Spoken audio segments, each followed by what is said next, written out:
कुरा काट्ने aunty part 1। ए बहिनी के गरेकी तिमीले?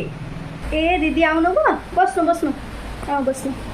म त कसैको कुरा गर्दिनँ बहिनी, म त कसैको कुरा गर्दिनँ, कसैको कुरै काट्दिनँ। आजसम्म मैले कसैको नराम्रो भनेर छु भन त? दिदी कसैको नराम्रो भन्नुभएको छैन तपाईँले त। A few moments later.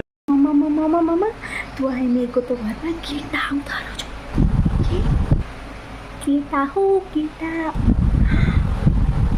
र कस्तो बिग्री कि मलाई त थाहै छैन दिदी। तिम्रो साँडे पड्के कस्तो हो तिमी त, कस्तो नजाने कि तिमीले। त्यस्ता राम्रा छैन तिमी त। त्यसको अगाडि केही नभन्नु, सबै लगेर सुनाइदिन्छु नि फेरि। हो र केही भन्दिनँ अबबाट दिदी, केही भन्दिनँ म। तिमी त सिधा छेउ, म सिधा छु, त्यही भएर हामीलाई हेपिहाल्छन्। हो दिदी तपाईँ र म त धेरै नै सिधा भयौँ। त्यही हो बहिनी, त्यही हो कुरो चाहिँ। त्यही भएर हामीलाई मान्छेले हेप्छन्। म त भन्छु भने म त आजसम्म कसैको कुरा गरेको पनि छैन। मलाई भगवान् हुनुहुन्छ, भगवान् सिद्ध बाबा हुनुहुन्छ, पाप लाग्छ।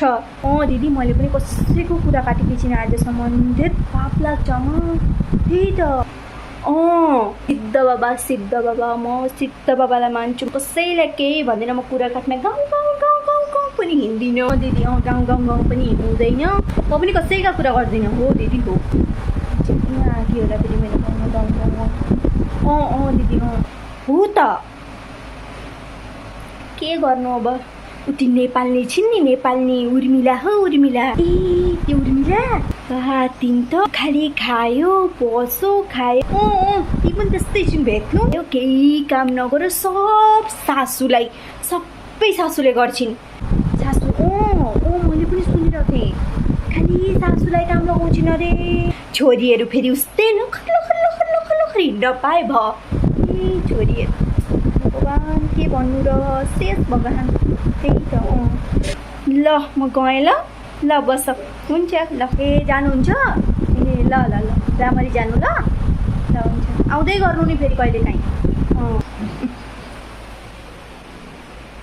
उची कतै लिसे ल। कसैको कुरा नगर्ने, चोट खालि आइदिएको।